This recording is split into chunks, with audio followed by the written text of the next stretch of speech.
Great. All right, we'll call the meeting to order. This is the Board of Health meeting, Wednesday, February 28th. We've got 4 of 5 members here in person, so we have a quorum. The first order of business is approval of the January 16th minutes. Any questions or comments before we vote to approve this? Fine.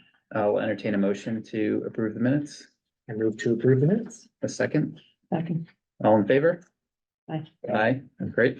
The minutes are approved. All right, the next item is 1722 Monument C, Form C hearing request. Why don't you tee that up for us? Yep. So I have included in the first page of your packet and meant to you, we both the Title V building handout. This has been in use since 2014, kind of explaining what a building review is.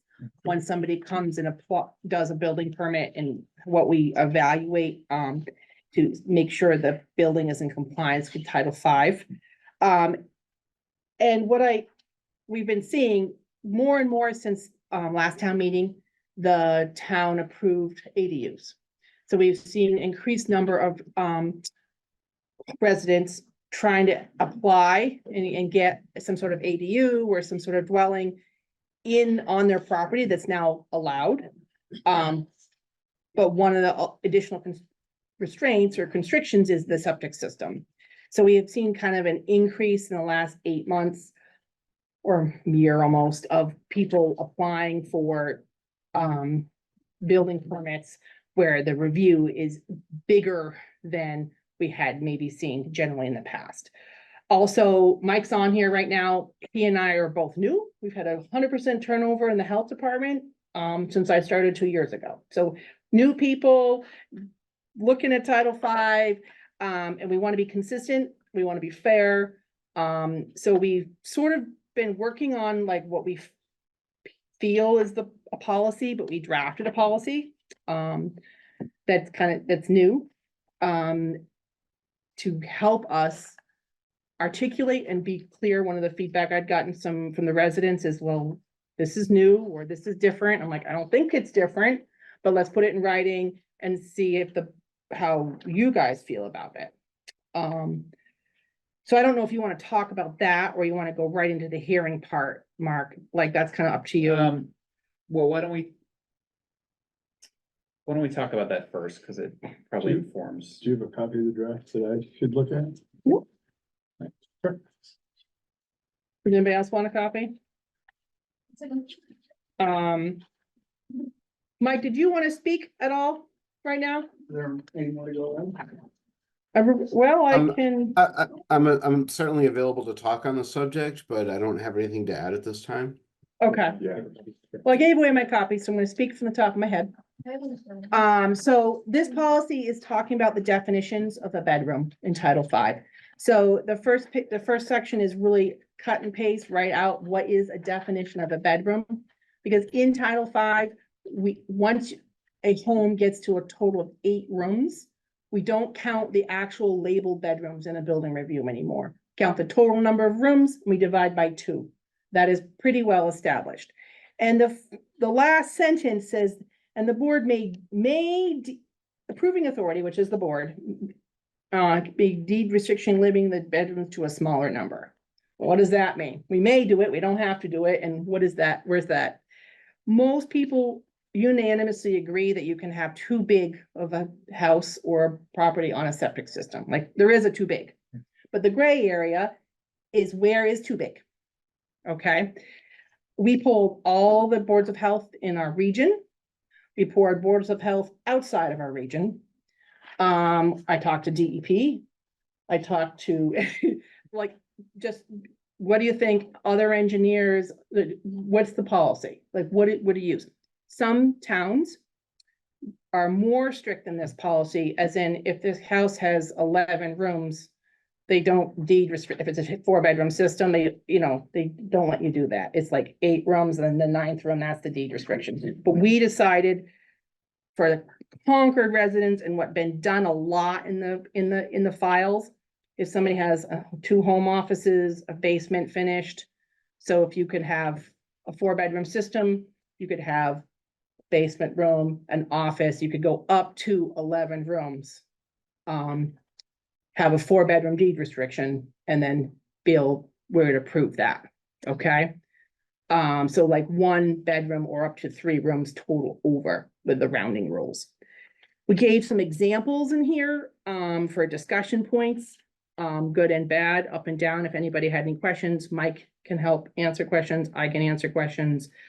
Some things we see a lot of people, in the files, it's not clear what the original septic system, some older houses, right? So we're trying to be consistent with that.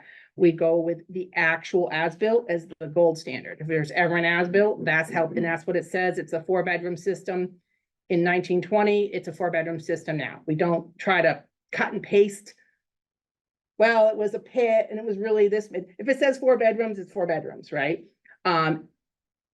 Sometimes the older designs are bigger, the septic tank is not compliant, but the rest of it is. It gets a little, you can't cut and paste your codes, right? We do look at Title V inspection reports if there's nothing else in the file. That is sometimes a slippery slope for us because people say, I'm doing a Title V inspection. How many bedrooms is your house? And they say 4, and they write down 4, and it's not really a 4-bedroom system, right? So that's the last call. And we do, and in some cases are good permit records. Any questions on any of that, about the policy, about what we do? Unfinished basements are 0 once you, generally, if it's 1 open space in a basement, it's not walls, it's considered 1.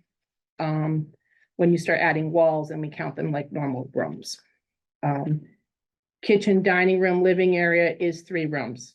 So if it's 3 distinct purposes, even though it's 1 open space, don't count foyers, don't count bathrooms, don't count laundry rooms, we don't count closets. Does anybody have any questions about that? Yeah, I'll just add, Melanie and I had talked about this a few different times over the last few months, and she and I had already gone through the policy before she sent it around, and so it's a draft policy, and it would be, I think, up for discussion and approval, and it would sort of become like this is the default of how we would deal with these requests and deed restrictions, and then someone could still come to the Board of Health if there was some extraordinary circumstance why they thought there's some other reason why there should be something different than that. But I think we would view that as a pretty exceptional case. I don't know what the case would be even, but it's, there's flexibility for that state. So that was sort of the thinking. Yeah. Does anybody have other questions about it and how it works? It is a little confusing.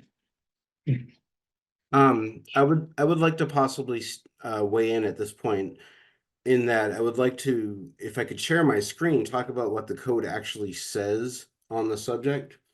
And I think that would help things going forward. Can you share now?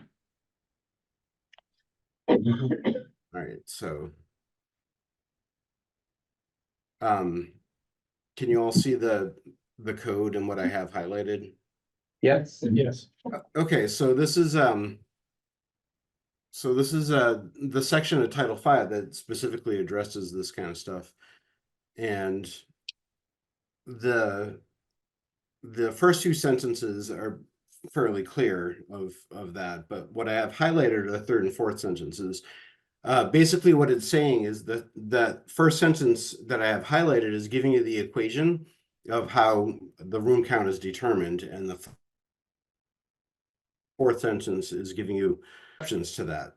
And that's kind of what everything that we're talking about hinges on this right here. So that's what I just wanted to put that up there so that everyone is on the same page of what we're talking about in the code. I think it's ambiguous, the 2nd sentence. And that's where we're looking for clarification on. I think that's, And what's the practical implication of the deed restriction going forward in the future? so where it typically works is then that's kind of like the short, like one of the properties has already had a deed restriction. That's one of their issues. It's like a warning, you're at capacity. So the next time they go, let's say they want to add on, we've already said you're at deed restriction. If you're gonna add more rooms, you can't. Mhm. Right? That's, we're letting you be, you're at beyond the capacity, but we're letting you deed restrict to the smaller number. The risk, right, if you're looking at, is that the system is gonna be overtaxed if it's bigger. The Right. argument that people I don't know, say is that, well, there's not that many people in the room, or that it's not going to be because of the use of the rooms. Our challenge is in Title V, it doesn't say that, Mhm. right? But that's where this is what we're supposed to, when I checked the DEP about all the feedback I've heard, not just from these folks here, and true, that I've had many conversations with many homeowners. And so has Mike, about this, what the actual flow, what the design flow is, kind of type of discussion. So that, I guess the big risk is that you have too much use and your septic system will fail. Mhm. And the technical alternative is really just upgrading. A new septic system, an upgrade, right? And maybe you don't need a whole new system. In some cases, it's a tank or a field or some combination, or it is a whole bigger septic system. And there has to be space in a lot. Mhm. And there are places in town, specifically in the groundwater conservation district, where the answer is you can't make a bigger home Mhm. because it's 4 bedrooms to an acre.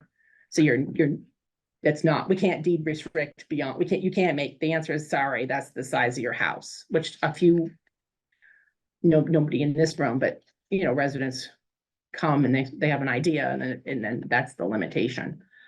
And in most cases, when there's a request, is it a voluntary expansion of an existing home? It's Or some conversion, sort of or an addition or renovation. Okay. Finish the basement, add an office. The examples, some of them are ADUs, like so garage with a finished space above the garage. Sometimes that use shifts, like it was originally an office and then it became an ADU. We've seen some of that shift with the regulation shift, the town bylaw shift. We're protecting the groundwater, right? We're making sure that the system design is in accordance with Title V and there isn't overuse of the on-site system. Does the loan that exists for replacing septics that fail, the low-cost loans the town provides, also available in a case like this where somebody would have to? It has to be a failed Title Okay. V. So You have just to have it failures. failed. You're only eligible if you have a failed Title V. Right, so not a voluntary expansion. Correct. Sometimes in my experience, people have money they want to spend on an expansion, but they don't want to spend $40,000 on a septic system. Mhm. Like that's just not. Nobody does. Right. Having gone through it, nobody does. And I guess I feel that it's our job to make sure that's why we're doing the building reviews. Like that's the purpose of it really, is to ensure that the building is in compliance with the needed utility. Yeah. Yeah, but to be clear, like the deed restriction would mean, like if it was a 4-bedroom deed restriction, you couldn't use more than 4 rooms as bedrooms, even though in the rule, it might be a 5-bedroom house, the way the rule works, like you still, if someone were to inspect and there were beds in 5 rooms and not 4, you'd be out of compliance with your. It is supposed to have restriction. 4 labeled rooms. And you couldn't sell it as a 5-bedroom. Well, people, That's the big thing. You're advertising to keep your room count or your house that you're selling it, you're allowed. that is becoming where I think Karen, the previous admin, used to say, we're not the bedroom police. We don't go in and inspect and count, on a sale. Some boards of health do in some towns. I'm not asking to do that. Yeah. Please don't get any idea. But some boards do that, with a sale, with a CO, they do actually do that. There are boards that are more strict, like I said before, that don't allow this amount of deed restriction to one, basically we're allowing 1 bedroom larger. Or 3 rooms larger. They're not bedrooms, to your point, but they are 3 rooms, could be 2 home offices and a music room. I don't care what they're called. But they're not bedrooms. Yeah, that is a good point. Right, and then the other thing, Melanie said this, but just to be clear, Title V is about sizing the septic to the house. It has nothing to do with who lives there currently. Correct. And what the usage is. It's, you know, if your house is this big, your septic needs to be that And- big. 'Cause and you it's- can't control and it's- what happens going forward. It's also max possible use, right? That's where we Mhm. don't want it to fail. So it's it's 55 gallons a day per person. Each room is assumed to have 2 people per, right? And where people can push back, like they try and say, well, then nobody's ever gonna live 2 people per room. That's never going to happen. And nowhere in this document, except for commercial use, does it talk about, for residential use, it doesn't talk about number of occupants anywhere. So that's inconsistent for me to try to make that determination based on that argument. That's my take on it, right? That is not an argument because it's nowhere in the code that we take that into consideration. There is that consideration for occupancy and commercial use, in the design flow parameters, but not for residential use.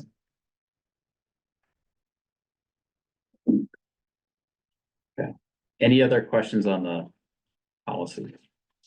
So I think the 2 cases we have here today, I don't know if you want to wait on the policy till you hear the cases, because both cases today. Yeah, well, we could hear that, I mean, either way, regardless of the policy permits someone to appeal. Yeah. And so they're appealing, and so we would still be eh, hearing the appeal. Right, Anyway. in both cases today, they are examples of the policy was put into, we were enacting on a policy you haven't approved, but and then they're still outside, so we said no, we denied their building permit, and we said that you have insufficient leaching capacity, and they've appealed.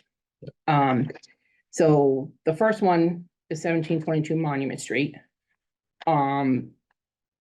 Right, I'm not mixing up my. That's great. Yeah, you have, I have a letter here. This kind of outlines, the letter I sent to them, and then they did appeal in writing. Attached also is Mike's review, and then part of the internal process that we do inside the health division is if somebody appeals, then I do it. So like, we're kind of separating, like Mike looks at it, and then I look at it with new eyes.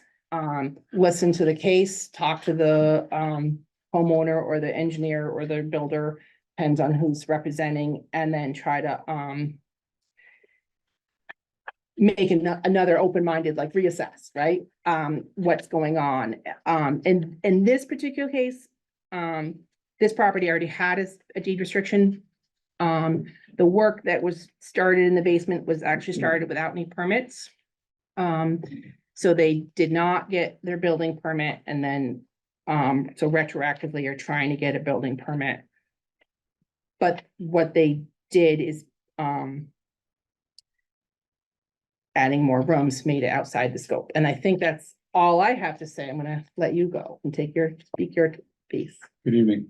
My name is Bruce Ringwald from Goldsmith Preston Ringwald, and I agree with Melanie on many, many of these points. We're working on a couple different ADUs in town, and the first thing that we do is review their septic system and make sure they're there. I have one that works within the septic system, but there's potential for more growth down the road in the main house. So the system just went in 1.5 years ago, and we've just designed a whole new system that's before your board right now for review for a proposed ADU. The case that we have right now, and first off, I'd like to apologize, the homeowner and the contractor were able to be here last night. They're not able to be here tonight. I also want to apologize on their behalf for their process in moving forward. The contractor was out ill when they moved things on, and it's neither here nor there, but they have to pay the penalty for that. The intent is obviously, as Melanie said, we want to protect the groundwater. We want to do good septic systems that work for the property, that are up to code, that meet all the requirements. Obviously, if you got an old system, you gotta be more scrutiny on it than a new system. This particular case has a system that was designed, approved, and installed in 2005 under basically all of your current regulations. I think it's missing the electrical tape because that came in 2006, but neither there. It has a 2-compartment tank. It has a pump chamber. It has a very large septic system. it actually has a 990 gallon septic system, not a 660, because the system was designed to have a garbage grinder, garbage disposal in the property. And that requires a 2-compartment tank, which they have, and it also requires 150% of the leaching field. So it is a very, very large leaching field. The property itself is just shy of 2 acres. The property is a very big house. There's no doubt about it. By my count, there's 6 rooms on the first floor. There's 4 clear bedroom type rooms on the second floor. 3 of them have their own in-suite bathroom, if you will. And then there was, as Melanie mentioned, in 2015, I think it was, a request to do some additional work in the attic space, whereby they finished off the attic to make it the 6th bedroom and the 6th technical bedroom in the property, and they finished off a couple rooms in the basement. I come up with a 6, 4, 1, and the 2 in the basement. I come up with 13. Melanie and Mike have 15. That's fine, either one way or the other. That's not it's not up for discussion. My opinion, the discussion is the use. If you have standard colonial and you put an addition on for a master, or a big family room off the side of it, and that later gets turned into a master bedroom suite for ailing parents or something that comes in, granted, that's, creating more use and another bedroom. This property has a deed restriction that clearly states in it for finishing off a portion of the basement, finishing off a portion of the attic, and remodeling the interior. It says very clearly that it's for 6 bedrooms. When Michael and Melanie were going through their definition from Title V, which somebody just put back up on the screen, the first portion of that you don't see all of on the screen says that a bedroom for privacy intended for sleeping and consisting all of the following: at least 70 square feet, new construction at least 7 feet 3 inches, I won't get into existing, electrical service and ventilation, and at least 1 window. And then the sentences that we went on to and we've already talked about. And the last sentence I want to go back to, because it says the approving authority may approve a deed restriction. Yes, they may. The approving authority has the final word on everything, but it says the applicant may design a system using design flows for a smaller number of rooms than are presumed provided a deed restriction. I've gone that approach when people have asked to do that. I try to get systems to work on the site. When I first got involved with this project, which was after everything had come to a head, the first thing I did was pull the septic files from your files and look at the plan and said, hey, there's room to expand the system, but it's already at 990 gallons. The problem is the tanks. The tanks sit in a close proximity to the pool that's in the backyard, and the plumbing between those tanks and around those tanks has got probably 15, 20-foot arborvitaes that have been planted some time ago right over the top of all those tanks. This is a major ordeal to add another septic tank and piping to make it work. Could it happen? Yeah. Would it require whole new landscaping? 100% in that area. But again, I go back to the uses. The building and the spaces upstairs that are clear, they work that way, the way this house is divided out. The basement has no windows, 0 windows. It has a number of small nooks and cranny spaces that we're not talking about right now. It's got this one of these 2 new rooms that we're talking about for addition is an exercise room that was an exercise room before. Just had a garage door at it, and they took out the garage door and put in more of a wall and a pedestrian door so that it wasn't a garage space, but it was sheetrocked. It did have flooring. It did have exercise equipment in it from the last 2 owners. So I understand that we're not designing for the people that are there. We're designing for the structure, and we're designing for the who could possibly buy this in the future. This house is used as a 4 bedroom with a 5th bedroom available, and one of the spaces without a thing is currently an office for one of the people in the house. but they have the ability of having 6 bedrooms very clearly. The spaces in the basement are, 2 of the rooms that were previously approved are basically pass-through rooms. They don't meet this privacy requirement whatsoever. None of them have windows, as I mentioned. And so we're talking about a media room that a third of the room has got an elevated platform and a low ceiling because of ductwork that don't meet the 7.3 requirement. Won't when it's finished off, and then it has, portion of the room that's higher. They're not spaces that are conducive to becoming bedrooms by any stretch of the imagination. They're not going to have an increased impact on the septic system. There's not going to be increased flow. It's the same people in the house. By the way, of this, there's 2 people living in the house. They have a child that recently graduated and moved out of state, and another child that's in there. Again, we're not designing for the current use. We're designing for who could come down the road. Someone could come down the road and come in here. When Title V put this thing together and they were looking at this room count for bigger spaces, they're looking all across the whole Commonwealth as to what happens in these different places. And there are many homes in this Commonwealth that aren't on sewer that have a lot of people living in the homes. There's no doubt about it. Concord is not one of those places, and a lot of the places that I work in are not. I think that the system that's here is very different than the addition of an ADU. And we're talking about a room that was still in the basement, still used for such a use, but it wasn't. Like I said, there's a deed restriction that's clearly in place. This place can only be advertised for what it is. I have provided floor plans. But again, the room count isn't so much of the issue as these things I just pointed out. The basement use of this is an entertainment space. It's a bar room, a TV room, a workout room.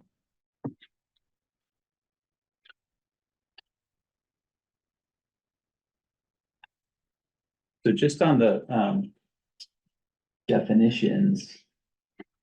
I thought the way the definition works, all the things you're talking about that are the bedroom definition, that's if you're counting how many bedrooms there are, but then the rule we're talking about here is a separate one, which is just a presumption of. Yeah, the first one is defining what a bedroom is, because this is a definition, so they're defining a bedroom.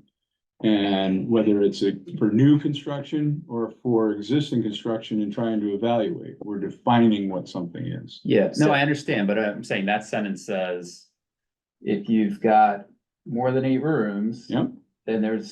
Then you do this other formula instead. Right, you're doing that other formula instead, but we still have to have some means of could these rooms be, the reason that we're looking at the full number of rooms and dividing down is some of these rooms that are a study room, a den, or whatever, could be turned into a bedroom at some point down the road. That's why we take this full count and we divide it.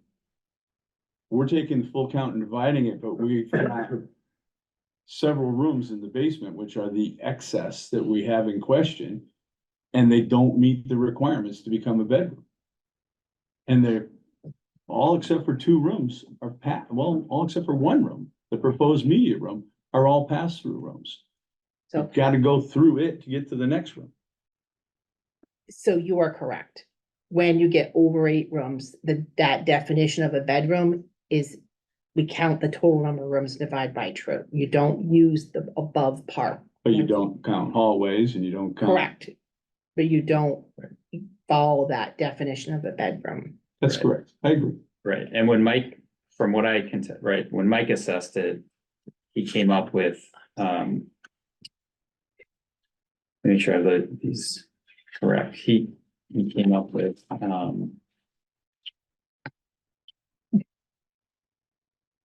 the difference. Right, first time he did 18, then he reevaluated, because Right.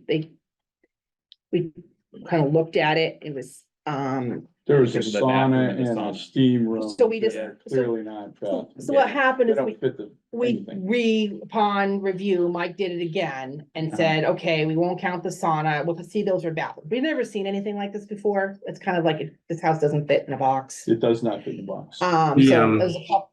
Yep. If I could, I would like to point out the first set of room diagrams that we got was not very accurate. And That's correct. so yeah, so it was based on what was given to us. And when we were given better information, we reevaluated it, but we still kind of came up with the same answer. And so then Mike did it and then they appealed. Once we got better information, and then part of our appeal, I also looked at it. And I thought there was more rooms on the first floor than Mike did. There's a dining room, there's a breakfast nook, there's a lot of it. There's a master suite that's monstrous. And there's a closet to the master suite, and there's a sitting room to the master suite, and so it's kind of, it doesn't really change. However you look at it, whether my count or Mike's count, it's still 8. It's still large. Totally Well, agree. if I may, the fact that there's a deed restriction already in place implies that it's already been determined that it's at capacity. So by definition, adding anything more is over capacity at that point. Well, Yeah, and that's what I've been rethinking the entire time reading this. I'd like Why to- does that exist if you're just going to ignore it and Right, go exactly. beyond that? Well- That well, was glaring to me. Yeah, that really puts the owner on warning in my view. that Right. You're already at capacity. so And the it's like you're restrictions- ignoring what the regulations are here and what the terms of the deed restriction are. okay, so if I may, relative to that, the terms of the deed restriction are, it says very clearly, we're willing to restrict the premises to no more than 6 bedrooms. And there's no increase in the actual or design flow requiring an upgrade to the system. So that's correct. That hasn't changed. No one's made any more bedrooms. They've taken uses that they were using in the basement and they've made them more formal spaces rather than the spaces that they were with just sheetrock. They've done, put nice molding in and done nice things to those spaces to make them nice spaces. It hasn't changed the work. So the deed restriction, they did not go against the deed restriction. They're not adding more bedrooms. The deed restriction says you can only have so many bedrooms. It doesn't say you can't have more rooms if you're not having the use. I mean, I did a house in Wayland, it had 22 rooms in it. You know, it's like, at some point, it's ridiculous. It has 6 bedrooms in the house, but it's got 22 rooms. You know, I don't know what they do with them all. I do know I visited back and a lot of them still have the wraps on them, you know, they're not even using them. But neither here nor there, the deed restriction restricts to the number of bedrooms. It doesn't restrict to you being able to have a conservatory on one end and you have a study and I have a study and, every kid has a study. It doesn't restrict that, that's just making more spaces for people to do things versus their living space. In this particular case, they have an entertaining space downstairs that's not conducive to being a bedroom. The upstairs rooms are well within our septic system use.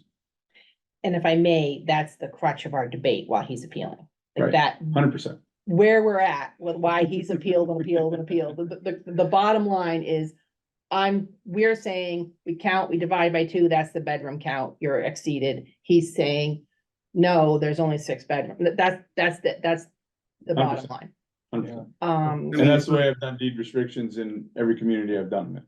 It's For like- better for worse, the code is the code, and that's what we have to deal with until we make a That decision goes going otherwise. back to, if Title V defines the capacity for safe use for the groundwater resource, then that's what we need to go back to. Right, but how are we hindering the, affecting the groundwater resource at this point? We're not putting any more flow into the system. The same people are in the house, the same 2 people, occasionally 3 in the summer when kids home from college. The same people are in the house. We're not putting, because we made it another usable room, we're not adding more flow. And we're not at the point where we're, But as you said earlier, it doesn't matter who lives there. We're talking about the house and its exactly, use in perpetuity. And Correct. so it doesn't really matter who's using it now. that's We're correct. talking about ongoing use, and the purpose of having these drafts is for consistency, these regulations, for consistent application of the code. And that's what this room count does, whether or not you're using it as a bedroom. So, But the room count it says in that last sentence that you can design for a lesser and get approval. It doesn't say you can only have 3 But you're rooms not over designing for or lesser, 4 or 5. you're designing for more. I guess my other thing, my other pushback to you, respectfully, is some towns don't allow this at all. It says you may, it doesn't mean that we will, or we Well, have, or we get to. I It's work not in a a- lot of communities. I've never run up against one that hasn't accepted one. I also want to go back to something you were talking about, like, you could do more tanks, but there's trees, there's pools. I've developed houses in this town, and I know that all of those arguments really didn't matter in front of the Natural Resources Commission, in front of the Board of Health. It doesn't matter. These codes exist to really protect the environment. And, people get limited in what they want to do because of that prioritization. And so if they wanted to expand their tanks, they could take down some trees. I'm all for the trees, but there are options. So where we have a 990 gallon leaching facility and a 6-bedroom. A 990 allows us 18, 19 rooms underneath it, and we're below that by your count. it's a 6-bedroom septic system. You No, can't, so you if we, can't- it could be a 9-bedroom if we have, they do have a garbage disposal. They haven't been using it. I said, let's offer to remove it. We'll remove the garbage disposal. We have a 9-bedroom septic system. The tankage is just shy, but we don't have that. We have a 6-bedroom.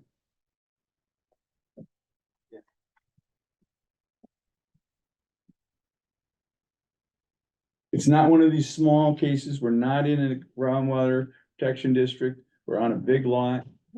We have a reserve system designed on the lot. We have a primary system that's in place. Both of are designed at 990 gallons of leaching area. well, I guess you did not appeal to me and say that you were going to upgrade or change the leaching field. You're appealing the actual finding. So That's correct. that's I you're did- changing the story, like. Well, no, I'm not. I mean, we looked at, and Mike and I talked about the possibility of what we could do to shift things around in here. That was to not make additional presented as things. an option, like, No, and I'm presenting it as an option right now because I'm hearing that doesn't seem to be any latitude on the leaching facility, so I've got a couple options that are out here. And that's one of them. So that's why we're here for a hearing, to talk about it and see if there's a way forward. Yeah, and to be clear, I mean, the latitude was already granted, which is that it's already, put aside the new renovation, it was already 1 over, which is why the deed restriction. But yeah, if there's a way to convert the septic to being. I mean, I think by this math, right, we would, if we were to allow a deed restriction that was 1 over, it would be a deed restriction to. I'd have to 7. look at the size of the tank and Right. I don't The tank remember is, that. it's a 2,000 gallon 2-compartment tank to a pump chamber. So it works for the 6-bedroom flow count, but it does not work for over that flow count. That, Okay, the so it septic tanks doesn't- aren't big enough So- for it to be an 8-bedroom system. So I'd The have to- leaching field is big enough. We'd have to take out the wall in the septic tank, the baffle wall in the septic tank, and add another tank in Correct. to get to a higher count. So it would need a septic permit, a review, and then to be built. Is there a material difference between increasing it from 7 to 8? It can't get bigger than 6 right now, like because of the tank. That's this rate limiting factor. right? Yeah, but I'm saying you added a new tank. They could get You as could big get as to- 9 if they added the Yeah. right size tank, probably. I'd have to do the math on like. We this- just we'd have to add a 1,000 gallon septic tank after the primary tank. So it sounds like there's a practical, technical solution. by Yeah, adding a this is tank. total disturbance of the property, but yeah. I've been through it. Yeah, so Right, we and all, that's what I'm saying, I did too, it happens. Yes, there are, but that was not, I guess for this hearing, that's not what. Yeah, it's not the immediate proposed or question. presented, Right, and that, immediate there's a question is- process for that he would, they could submit a plan. my first goal would be to keep the system the way it is. If you folks would be willing to allow them to do these additional non-rooms, maintain the deed restriction and allow them to have these 2 additional rooms added into it, and we'd remove the garbage grinder. And then we have a leaching area that's more than meets the requirements, but the actual septic flows are more than covered by the 2-compartment tank that's there already. Does Title V say anything about garbage grinders and calculating? Yeah. Yes, it does. Okay. So Yeah. he's adding in a little bit different information. Hmm. The what we have here is the 6-bedroom system with a garbage grinder. That's what's permitted, that's That's what's correct. in the house right now, and that's what the design flow is for. Right. He's saying, But what I'm remove doing, the garbage grinder is to try to make it, in my If I- opinion, more if I may, appealing. If Yep. I may, what Bruce is suggesting is a plausible solution, but it's outside of the scope of what we're talking about tonight. Correct. what, Mhm. well, I don't know why, because the scope is that we've been denied and I asked for a hearing to appeal, and we're in here to talk about how do we make it work? I'm not here. We don't have your right here proposal in front of us. We come up with don't have your solutions. solution in front of us. That's why it's different. Right, I think the immediate question is the deed restriction approach was denied, you've appealed it. And so the question for us is just, do we also deny that, or do we do something different? And if we were to deny that, then the next step would be you would come back to the Board of Health with whatever change you would do to the septic in order to make it comply with Correct. with this, right? Mhm. So I think unless there's any, I think we've talked about this a lot, actually, so. I got 2 hearings downstairs, so. So unless there's any other information, I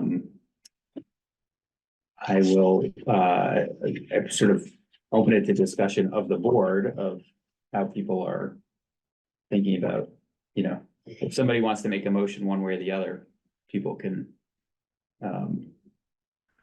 chime in on that, but anyway. I think my sense of this consensus of the board is that we want to maintain compliance with Title V, and I would agree with Melanie's interpretation of Title V in the situation and propose denying the appeal. Is there a second? Second that, yeah. Okay, all in favor of the motion to deny the appeal? Okay, the appeal is denied. Thank you. Thank you for your time.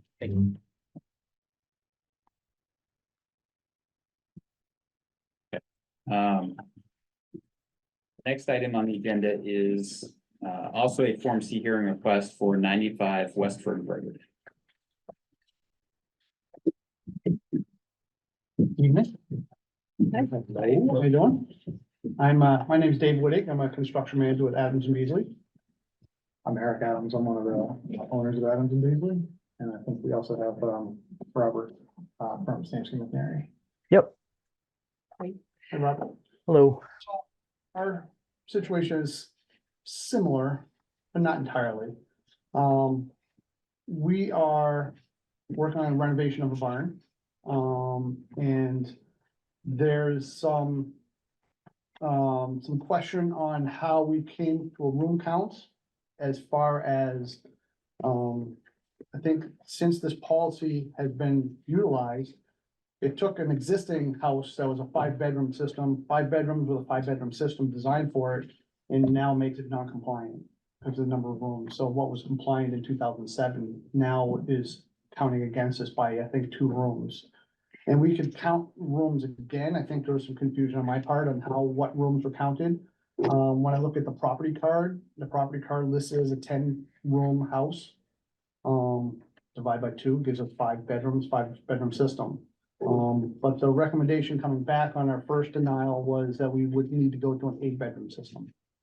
Essentially a 60% increase on the system for what equates to, again, up to interpretation, how many rooms are in this barn? It could be 2, it could be 3. Feels like a big jump in increasing the flow of the system for adding essentially 2 or 3 rooms of non-bedrooms in the barn. So what exactly is being added to the barn? The barn footprint is staying the same, where it's currently an agricultural barn. It's an unheated, barely weather-tight space. We're making it an enclosed envelope that's gonna become, entertainment space for them, play space. It's essentially gonna be staying as, the interior layout is very much the same. We're gonna add a small half bathroom for convenience, but the first floor layout is staying the same. Second floor is gonna be just open loft area. Okay, but there is a bathroom being added. Yes, There's a small Yeah, half that's what I bathroom, was. yeah. I was gonna try to share my screen. I have it here. Is there any other sink being added? Besides right in the now. bathroom? And is any change being done to the house or is it just to the barn? It's just so we have a separate permit for interior renovations of the house as well. We're doing kitchen work and we're doing some electrical upgrades and such, but this main project is the barn itself.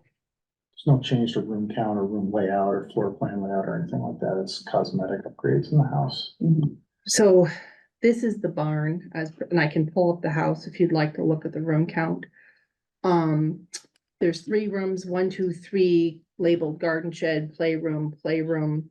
There are doors, they have windows, and then there's like a bar space.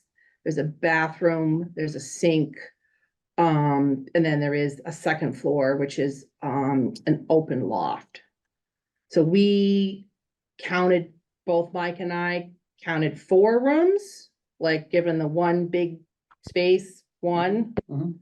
It's pretty, there's no Yeah, walls, it's yeah. one intended use, it's like a big open play area. And then the 3 rooms with distinct walls and doors, counting those, so a total of 4. The loft being open, we didn't count the second floor loft. We could have made it 5, but it's like one area. So, So just so I understand, so the 4 rooms are the bottom. Well, and this then is- The garden shed. 1, playroom, 2, playroom. 3, there's the And then rec, this one big. Colin Recreation Center, there looks like there's a bar area, there's a bathroom, and then there's stairs, there is a second floor. That is an area, there's actually a room there, but it's like a barn open. just open loft Right, area. that you weren't. We didn't count that, we Yeah. don't count attics usually, Yeah. it is gonna be somewhat finished.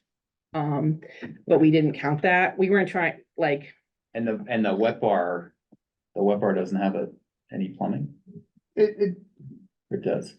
it's up for debate. Okay. It's up for debate. well, So I wanna just paint a picture though, because those playrooms, like Yeah. it is an agricultural barn, that dates back to, I think, the 1700s. The intent of our clients is to maintain the rusticity of the agricultural barn, so those rooms, which are labeled as rooms in fairness, are horse stalls. They don't have floor to ceiling walls, they just have low walls that horses, that are horse stalls. And they fully want to preserve that. Our client even envisions like putting a poker table in one of those horse stalls and, so calling them rooms, I think was important for us to differentiate them from each other, and from the main space, but if you were in the space, like there's room like under the doors and, the walls stop like here, so, and they are made of like old wooden planks, it's not the only drywall here is gonna be, actually, I don't know if there's gonna be. There's no drywall, there's a fire code ceiling of the basement, the unfinished basement, that's it. And what's the square footage of like the floor space? The footprint of the barn is about 2,400 square feet. 40 by 60 roughly.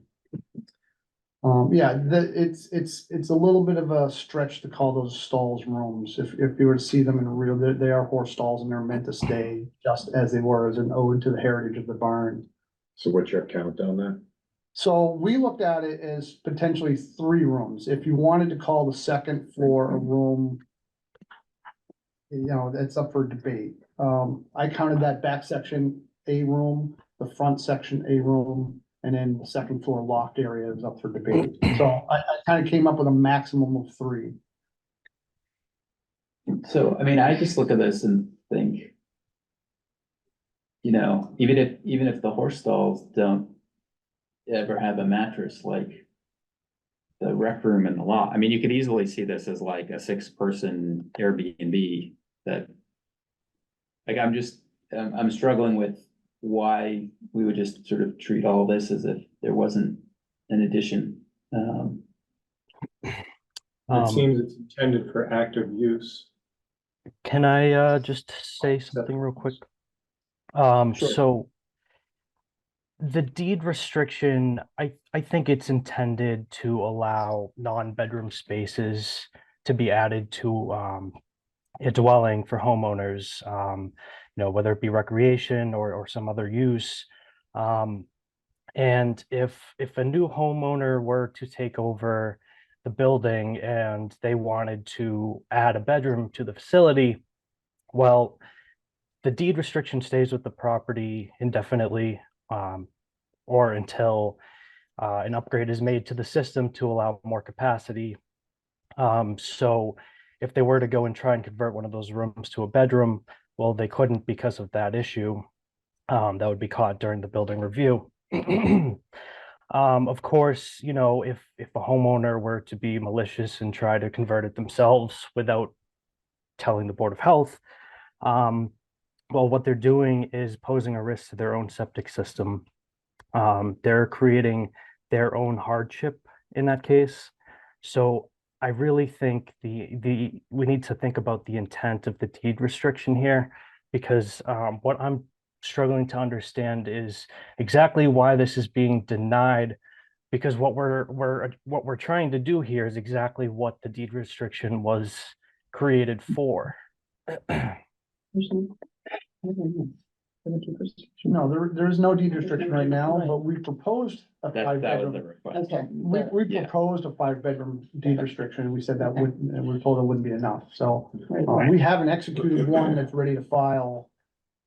If it pleases. It's a 5-bedroom septic system, where by our counts, Mike and I both separately got the existing house to be over. Like they need a deed restriction existing, forget about adding the barn. That I'm hearing what they're saying is like, but that's news to them. But when Mike and I both looked at it separately and counted different ways, to intended use and what they're labeled as, and using all the definitions and the policy that we're now working towards being consistent with. He got 1, 6, and 5. I got 1, 6, and 6.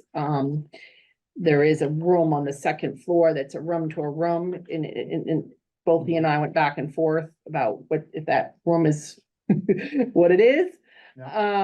But it doesn't really change. It's still 6 bedrooms, with the rounding, and then we feel that there's 4 rooms in this. If you say no, there's only 3, let's use your argument, there's 3, we're going to be plus 3 total, we're gonna be at 15. That's going to be round down is 7. We still have a 5-bedroom system. I'm still gonna deny. Right? It's still too big based on the count and the policy. So the basement is finished? It is finished. There's 1, Yeah. we're counting that as 1. I have their, Do you think that's why the listing? I don't says 10? know. Maybe it wasn't finished before? Sometimes people finish a basement without telling the assessor, sometimes, Yeah. I don't know. It seems like it was, because it's a relatively new house, and it seems like it was all done at the same time, so. Let's see, we have the, we might have the, Moved to the property or was? No, the house, the No. barn's been there forever. The house The was house is actually there. built next to That's the it. barn. So it, How old's the barn, do you know?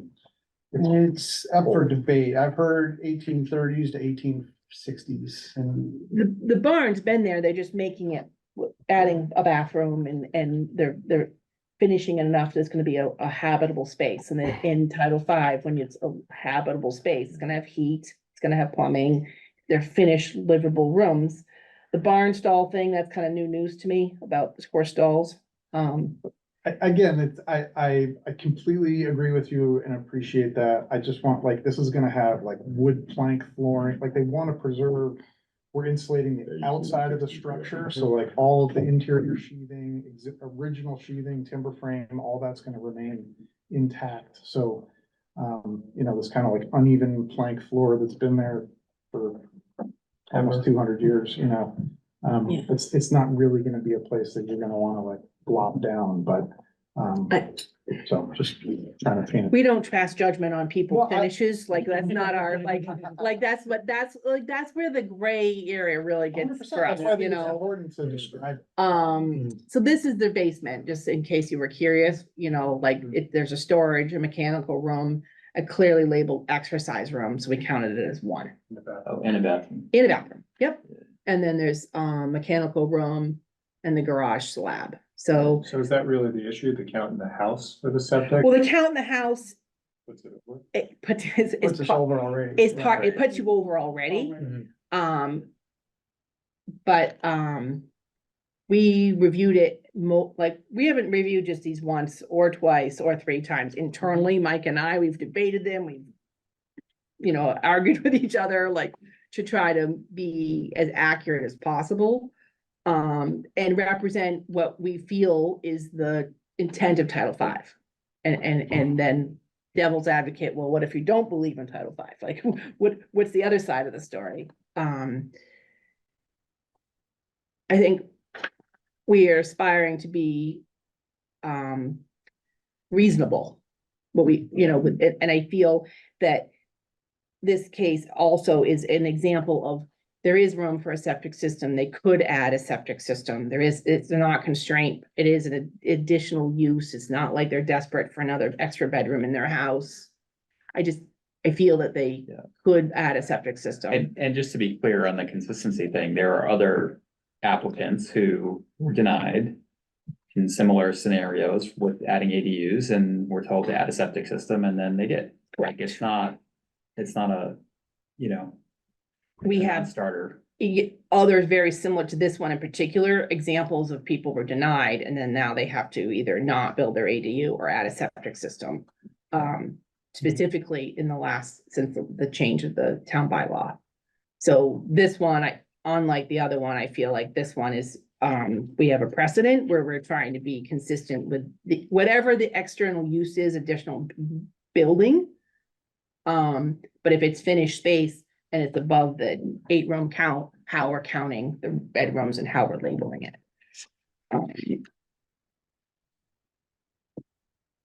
So in terms of the prior applicant, this is certainly not my area of expertise, but I do feel like, if we were to present, and I mean, again, our clients already signed the deed restriction for 5 bedrooms. I don't know what consideration the board thinks is, you thought was appropriate in the last application. But for in a town like Concord, where you have, large homes that, you know, are more likely to exceed the room count that's articulated in Title V than say another town of higher density or more likely, you know, higher density use on a specific property. So I don't know if there's any consideration or leeway there. We have looked at, you know, kind of the most practical ways to count the rooms to, again, use the deed restriction as a mechanism, where it would just be Right. certainly unlikely for there to be, and I get, like, even though our clients, like, 2 people are gonna be living there, but I get that that's irrelevant, so. And my pushback respectfully to you is you don't get to sign a deed restriction, I grant it. Mhm.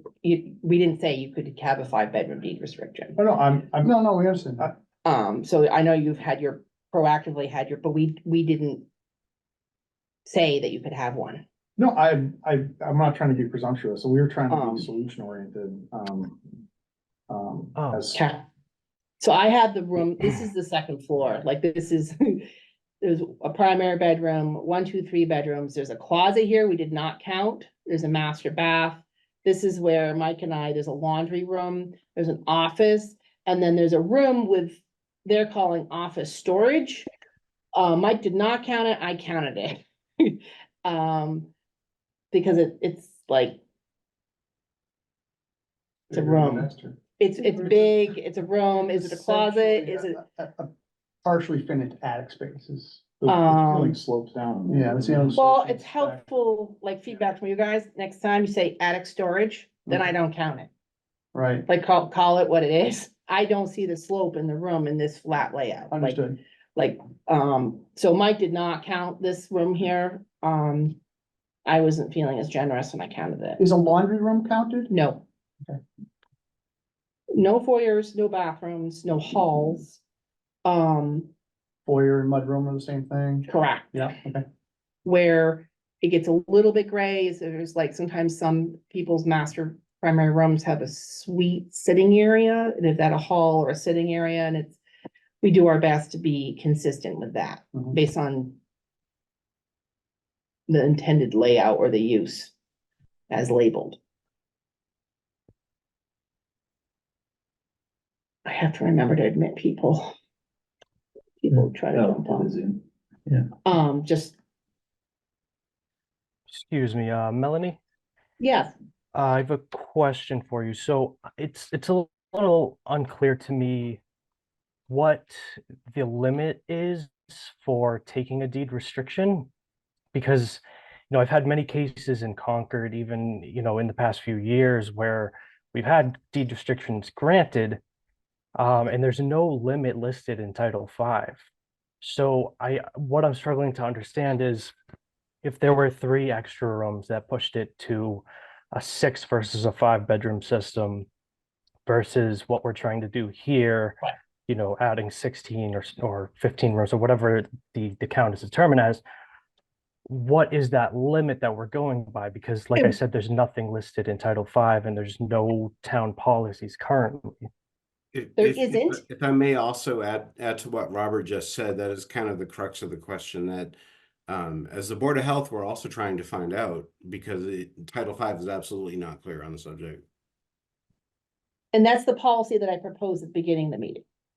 So to your question, answer your question is I pulled all kinds of other towns, like, some people do it case by case. Some towns are more restrict and they only do 1 room over deed restrict. Some towns, Carlisle does 2 rooms over, worked with DEP. And this is what we have a policy that we've drafted that is kind of where I'm basing these denials off of, to just what you're saying. It's like, how big is too big?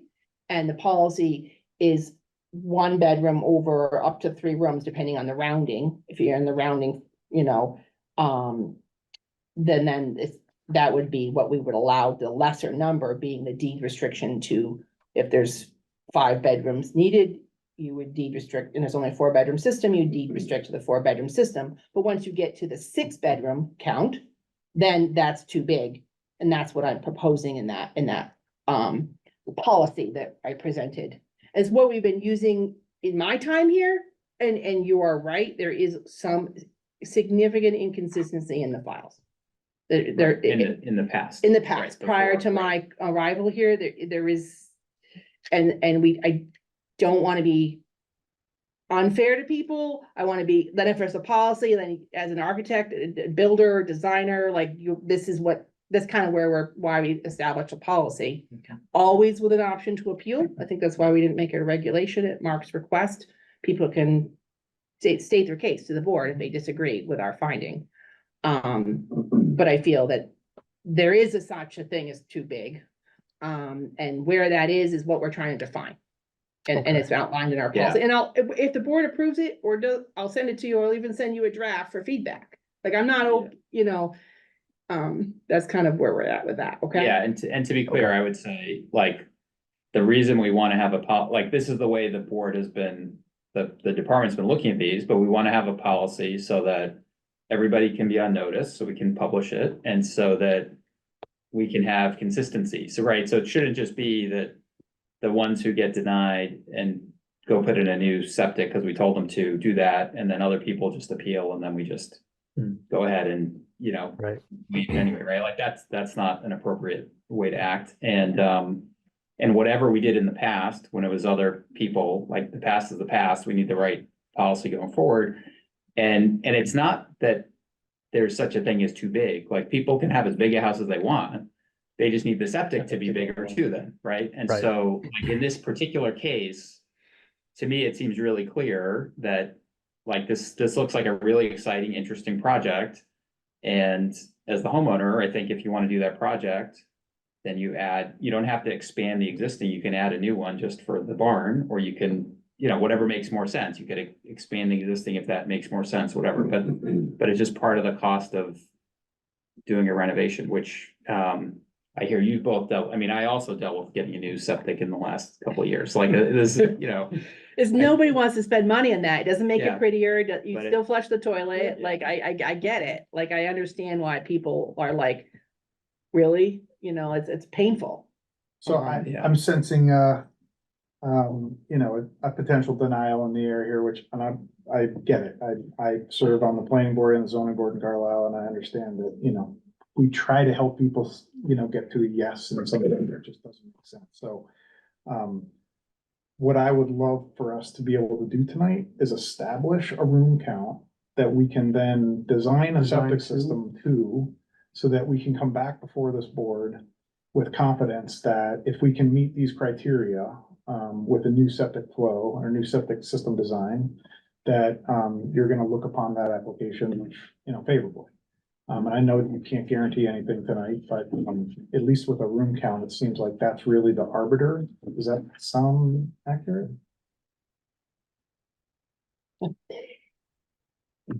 So you have a room count. We already did it.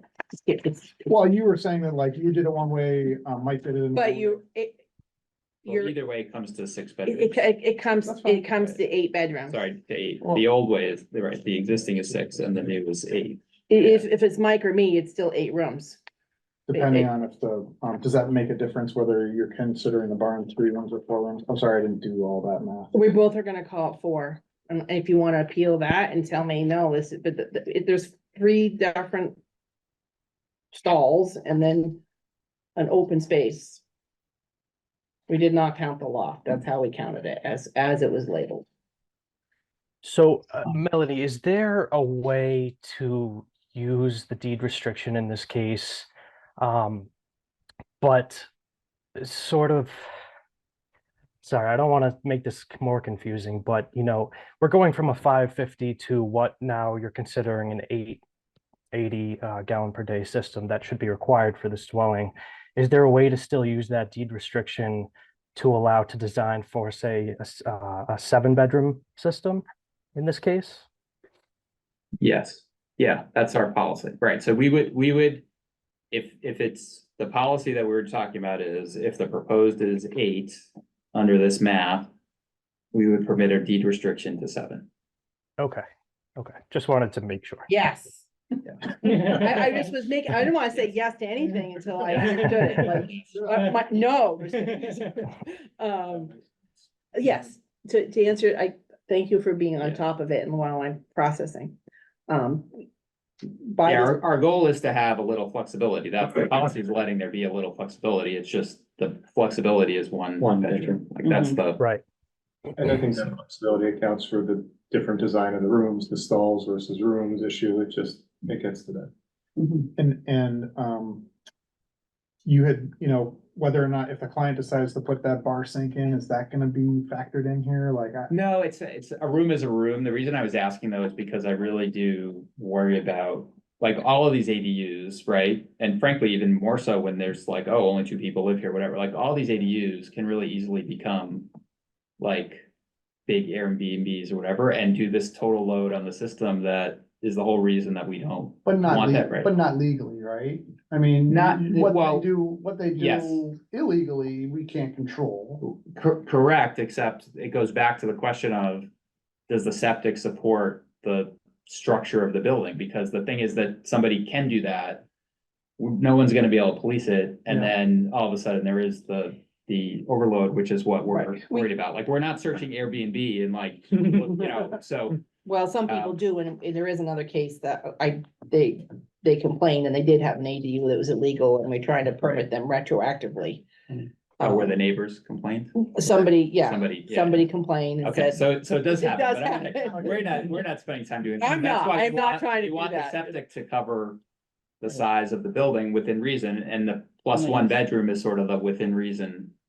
correct, Policy. that's the intent of the policy, to allow that flexibility.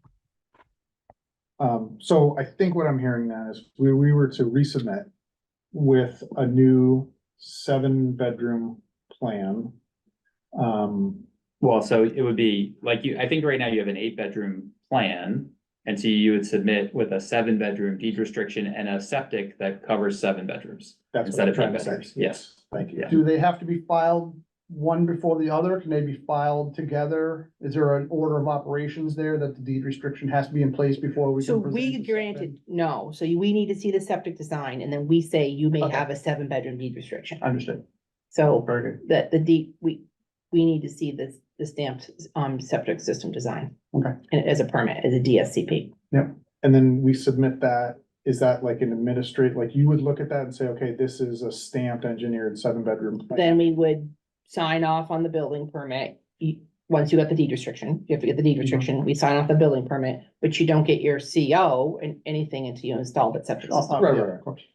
But those subsequent, I'm just trying to figure out, do we come back for another hearing? No, all or that if we stuff do- would be with Melanie, because it's within the policy that we're gonna talk about, but it's, You're here because you didn't agree with, which is fine. I'm very comfortable with what I said and Mike said. So then the administrative step for you is to appeal, but if you go back and give me a 7-bedroom septic system design or a smaller two, however, I talked to Yeah. somebody, and I talked to Stamsky about doing a separate one. Right, a separate one for the barn, not doing a no new one. Based, and that's not on me to Or decide. augmenting the existing. one. Correct, the- whatever you the- guys However you decide guys work it out. with. if you work it out with her, you don't have to come back. And Only if you we, disagree unless with we her. deny it and you disagree again, and then we And then back we here, start but over. we're not gonna, Yeah. if you give us a septic system design, we're going to say, yeah, that's what we want. No, that's. And, that's what we- and install it, Right. right? And then the administrative, we work with the building department, Gary's on this call, with the process, we sign off on the building permit once we get the deed restriction, and then you don't get your CO, Yeah, of course. until, we get a septic system COC issued. Okay. So it's installed and then Yep. all the inspections and get the stamp plants, the as-built. So does that give us the info that we needed? Yes. Yeah, Yeah. so just a procedural thing, just to be, so we haven't voted yet. We can vote. I think you get the sense of what our vote would be, or you can withdraw the appeal. Either way.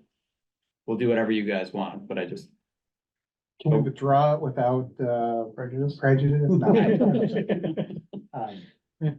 I don't, whatever. He's a chair.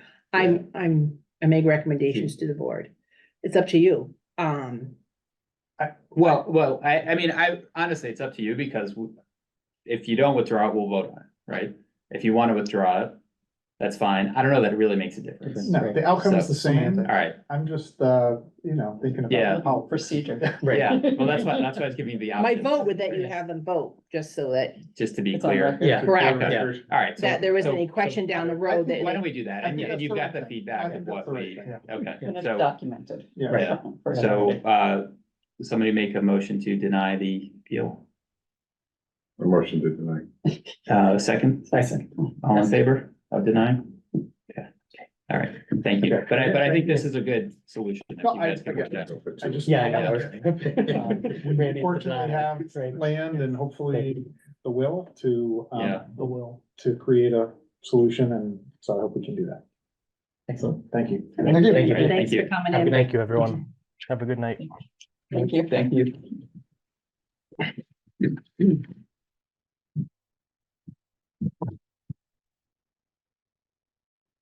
All right. Okay, so now I think we've talked about this a lot. Unless anybody has any other questions or comments on the policy, I would like to entertain a motion to approve the policy. I move to approve the policy. There's a second, all in favor? Aye. Great, okay, the policy is approved, Yeah.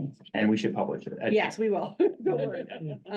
We will publish And it. handed it with this, and this I thought was really helpful. Like, I don't think I've ever seen this. Oh, no, So- that's been, we hand out, when most people appeal either Form F or Form C or have questions, helps a lot for, Right. a lot of people, helps explain. Right. No, that was good, and this would be useful to go with it. So they don't get any ideas.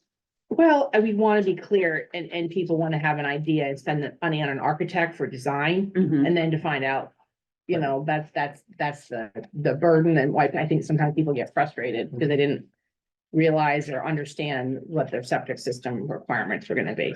I think the policy is very clear. Good job, Mike. Wish you had to just go through it. Yep. Thank you. Okay, so the next item on the agenda is the draft well regulation. Yeah. That no one circulated. You guys want a well read? No, we'll exclude you. I got a draft well read. Yeah. Thank you.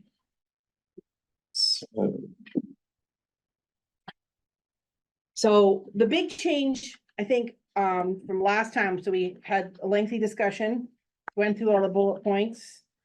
And we were going back and forth, and the real crutch of, all the is whether or not the requirements for drinking water are the public drinking water standards or the private drinking water standards, plus the testing for WR Grace and recommended contaminants of concern from 229 Main Street. So that's the real, I found out in the interim, I did some digging, Neshoba Valley has a collaborative, boards of health. And I found, the town of Stowe recently updated their well regulations. They use the drinking water standards. Just, I talked to a lab about what costs would be and what the differences were. They have standard packages, based on what people need to have. So we would like pretty much, they would say, this is what Concord requires. You know, and the contaminants of concern, really, that's the more concerning factor. Those are additional, like, they do drinking water standards already. They have a package, this costs this much. They do private well standards, that package is this much. The stuff that's different, when I was talking with her, was what EPA is looking for, which is the contaminants of concern for both Superfund sites. That's different. So that's why we would have to publish that and have it be clear.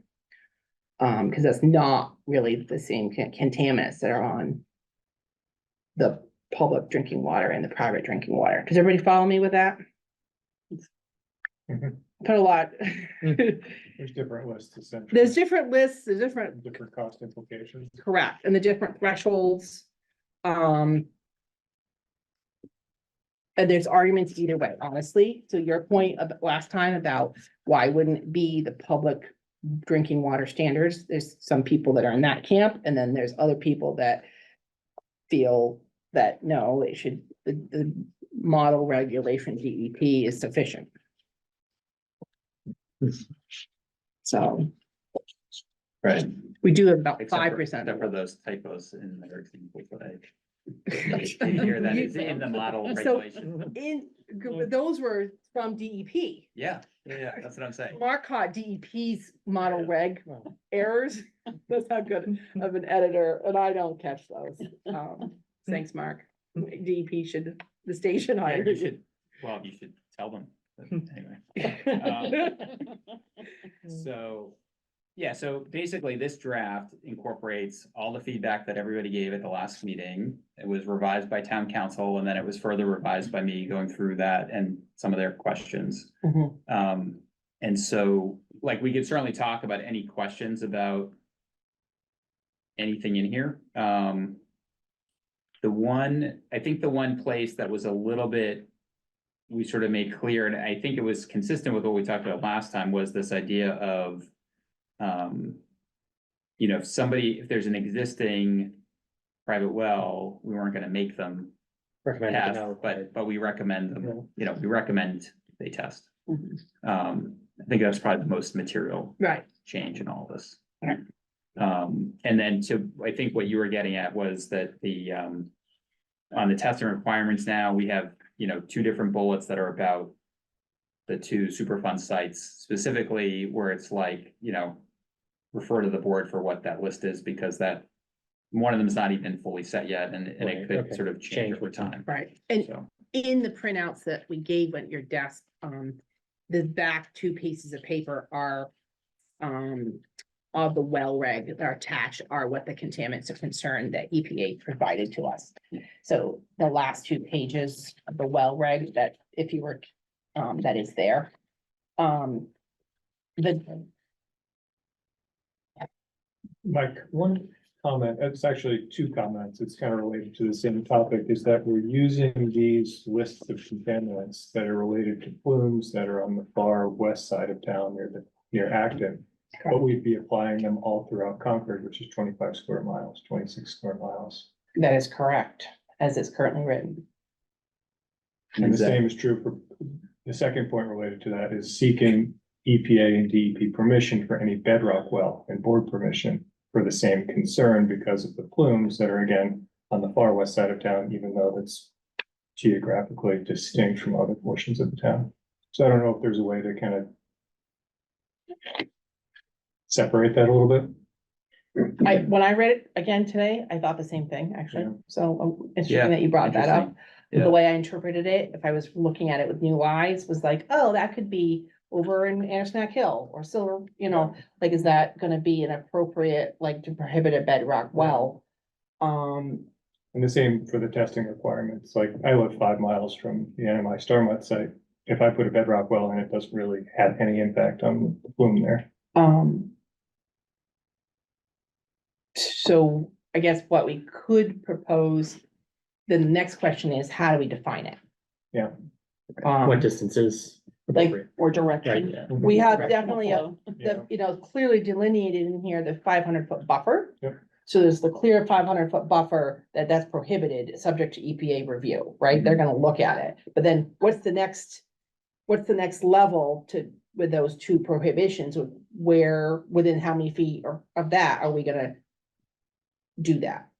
That I don't have an answer to right now. I'd have to, and how are we gonna scientifically Mhm. label that? Yeah, and the feedback you got from EPA, DEP, was it around this specifically, like? I'm gonna have to I can go back and ask, like, say, Yeah. you know, the board didn't wanna do this townwide. Therefore, like, where's the parameter? Is it, what's the cost to test for those additional contaminants when you're testing anyway? It was gonna be quite a bit of money, like $5,000, probably. Cool. And some of these are annual. Some of them are required to test annually. They're required to test upon transfer.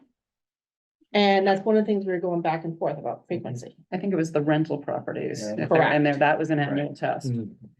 Only, so I talked to water and sewer, about 5% of properties are on wells. And the 5% that are on wells are places off, like, edge of town, right? Not as, Edge of town near these sites or edge of town Both. not away? Probably all over the place. it's inconsistent about, like. Yeah.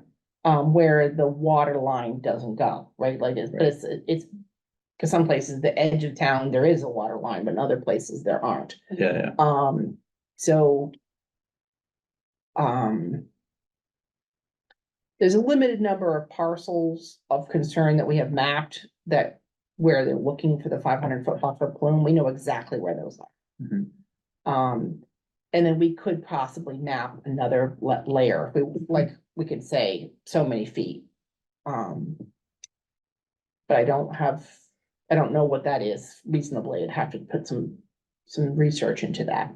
right. I can't make that up. Like, that's an unknown.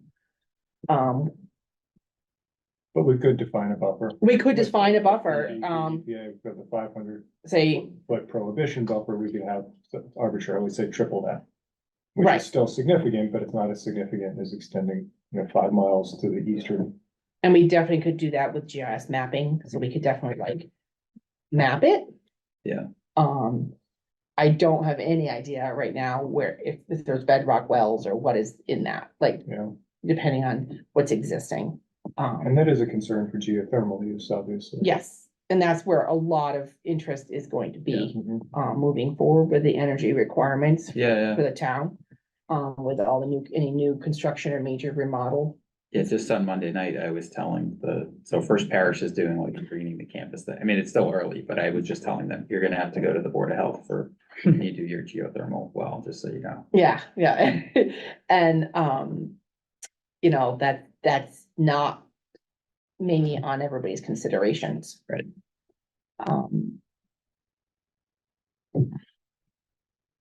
No, so you bring up a really good point. Especially if it's, I mean, obviously it's like. If somebody's close enough that it possibly could be there, they better know that if it's there or not, right? Yep. And also if stuff like moved, like we'd also wanna know, like if something moved to the point where. It would, you know what I mean? My feeling is that's where EPA is coming from, Yeah. but like, where's to Kurt's point, where's it reasonable? Right. And is there contaminants of concern we don't know about in other parts of town? And that's the fuzzy area, and if there are those same contaminants we don't want in the drinking water, if they're there for another reason. So at that point, I wonder whether it is safer to have kind of just the standard list of volatile organic chemicals and semi-volatile organic chemicals, not the plume specific ones from the two Superfund sites. Is the, so is the regular, and this is your area, but is the regular You tell me, VOC? Kurt, 'cause- Yeah, is the regular VOC list, is that not a $5,000 project? It's still not cheap. Yeah. Yeah, it's still not inexpensive. No, it's not, it is, it's not something that we're gonna be like, oh, that's easy to do. Yeah. But that would be in when you were asking about the years, I thought it was like some things were 10 years and some things were 10 years. I can't I remember. think it was rental for sure. Right. But it was every year. Yeah, I thought it was like the full list was 10 years, but 10 then, years. but then the stuff that is like the state minimum was 1 year.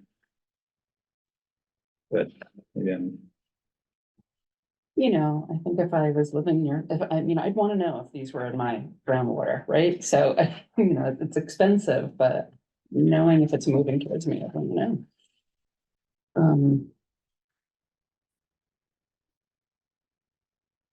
The owner of the rented laboratory chemical once a year of total chloroform, E. coli, nitrite, pH, conductivity, sodium and iron, and it's recommended that all owners of drinking wells also conduct such testing. All other chemicals parameters should be a minimum of every 10 years. It's page 12, section 6, I think is what you're, that's what I was remembering. Right. I haven't gotten it memorized yet, guys. Give me a little bit here. I think.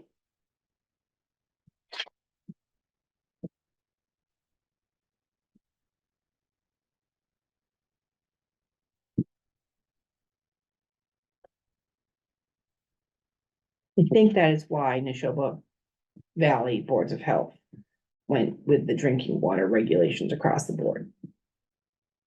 Public drinking water standards. Which are more strict? They are more strict and less strict, Okay. both of what we're proposing.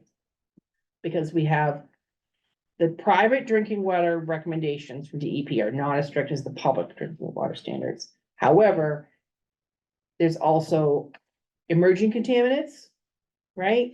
And then there's EPA gave us a specific list of contaminants of concern for both Superfund sites that they wanted all wells in the town to be tested on. So there's really two questions, whether what parameters we want tested, and then do we want to have contaminants of concern outside the buffer, and if we do, how far out of the buffer? Mhm. Like, to the point, do we think it's relevant to enforce and implement a regulation for the whole town to do those contaminants of concern? Or do we say, well, the drinking water standards are this, therefore everybody must test to that? Period. That kind of makes The sense. public drinking water Yeah. standards, like, I don't have the answer, so I've talked to a lot of different people. Cause if you do beyond what public drinking water is being tested for, then you're sort of imposing a hardship on private wells that's not present for the like, is the public drinking water. And being that's what tested towns- for, right? The town council pushed back on even the public drinking water standard because of that burden, to the private property owners. Okay, Okay, and, so town council was saying that private well water does not need to meet as high standards as public. well, is a burden on the Because homeowner the if burden it on the is homeowner. out of compliance, and how you're gonna mitigate that. I see, But it's- Right? Yeah, it's for new wells, though. New wells. right, okay, And the more I talk to boards of health in other towns, it seems to be where they've leaned this new information since last time, Mhm. in full disclosure. It seems to be where people are leaning because A, it's pretty established parameters for testing. Mhm. B, in our town, most of the water is, people are on public water, right? It's not 5%, it's not that many. And remember, there's two articles we struck, one which was if you're within public supply of water, you have to be on it. You can't drink it, prohibiting a well. Mhm. And then the use of a irrigation well, we struck too, like you don't have, that's for town, you guys decided was for a town meeting. If we wanted to sponsor those. My suggestion would be to revise this slightly, so the baseline is for new wells, testing for the public water supply, list of parameters. And in wells that are in some proximity to the Superfund sites, add those specialty chemicals that are related to those plumes that aren't already on the public water supply lists. Okay, we're gonna write that down 3 ways, I'm gonna get it right. The new wells, public water standard. Yeah, And then the bedrock, like, A buffer zone for the specialty chemicals that aren't on those lists for associated with them. Superfund specialty. posts. And do you have a sense of what you think is an appropriate buffer zone? Like, I get 5 miles is way too far. I also don't know that 3 times the feet. The absolute restriction amount is enough. Is it? Well, the Yeah. 500 feet is like total restriction, Right. but it feels to me like you'd want some reasonable. I don't know that 1,500 feet is enough of a buffer of don't test, you know what I mean? Like, Just for testing, not a yeah, like it restriction, feels right. like it should be something between that and 5 miles, not that, right? So, Yeah. but you're the professional, so I'm curious if you just have like a instinct on what's. And maybe it depends on the property actually, like, right, and like the flows, and maybe we need EPA or somebody I to, think we might chime need in. EPA to chime in Yeah, on that. I okay. don't have a good enough sense of the plume and yeah, its so we should, orientation offhand. we should ask. I need to circle back with DEP and EPA on that. I'd hate to guess wrong on that one. Right. Yeah, for no, sure. exactly. Yeah, that's true. Maybe it is the whole town. You know? Well, but then it's every other, it's like the whole state, like, I'm just saying, like, there's not, the town border, I would say to Kurt's point, the town border is sort of random Yeah. in relation to what is the site, right? Right.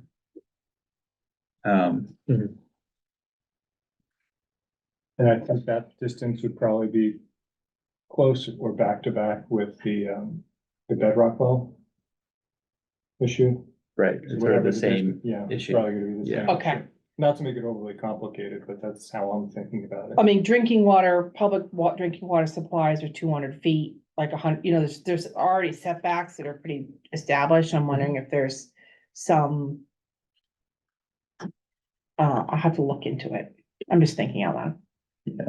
Um, I mean, the okay, issue is just if the plume moves over time.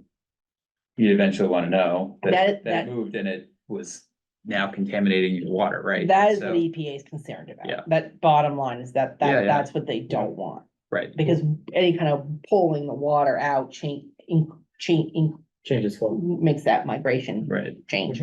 That makes it worse. I think we just wanted to find that within a reasonable limit. Yep. And I think that's where we need EPA's input on that. What is the possibility of shutting down all private wells? In the town and just say, listen. Well, the everybody cost to has do be that, underwater. well, the cost for some homeowners on the very outskirts, the per foot to build a trench to put in water is just That's brutal. true. Yeah. Cause you have to pay for it as the homeowner. like any of the extension. Now, your neighbors could joint pay if it goes out your street, let's say, but it's still based on, in those areas, the parcels are pretty large, so your frontage, if you will, is pretty significant. Does that make sense? Like, Yeah. it's, The burden. it's not. I mean, private wells are used nationwide, right? What we want to make sure it doesn't have bacteria contamination and there isn't any other, unknown like PFAS or other, chemical minerals, or it's gonna poison someone, right? That's why we would have the standards. But I'm thinking in the event that the plumes do migrate in an acceptable way, then Correct. we would probably, in an effort to mitigate any movement, have to enact something like that possibly down the line. And there's this unknown of PFAS being everywhere. Like, just so you know, there's the contaminants for the Superfund sites, and then there's like the contaminants from PFAS and other that we don't know where that is. It's still being, give your hand. Yeah, I lived in the state of Minnesota, really close to where a lot of 3M manufacturing happened with this, and there was a huge settlement with the state, and we actually had a well. And part of the state settlement was to install some, carbon activated filter units to make that drinking water safe. So you didn't have to go to city water. There was an on-site treatment plan that made that drinking water safe. So in the event that were to happen, there are solutions where you can let people keep their well and just make that drinking water safe. And it's not exorbitantly expensive. It's not free. Right, so you I don't test and, Yeah. no, that is helpful, right? Cause you would Yeah. test, and if you test, and you find out there's like a problem, it could be that there's other ways to mitigate. Right, you'd have Yeah. to learn, you'd have to have a mitigation plan. And I think that's our goals with the testing requirements, to have people be informed about what the water is. Right. Okay, so I think these three changes we just talked about are clears, right? So any new wells would have to comply with the public water standard. Existing wells, we would keep this sort of recommendation. And then some kind of buffer zone that needs the testing of the Superfund specialty lists. And we've used the same buffer zone for bedrock Mhm. wells. So that's helpful. Does anybody have any other questions, comments? I know we've gone through this a lot, and so ideally, like, we'd like to go back and like, we'll nail these three things, but know that those are like the last three, Yeah. or. Well, once we do that, still a public hearing. so Yeah, there's no, gonna I be other know, input. no, I know, but that's why, like, just at least to get it to a place where we're ready to put it to a public hearing, so. So just sort of opening it up, if there's any other, items that people think should be discussed on this. Okay.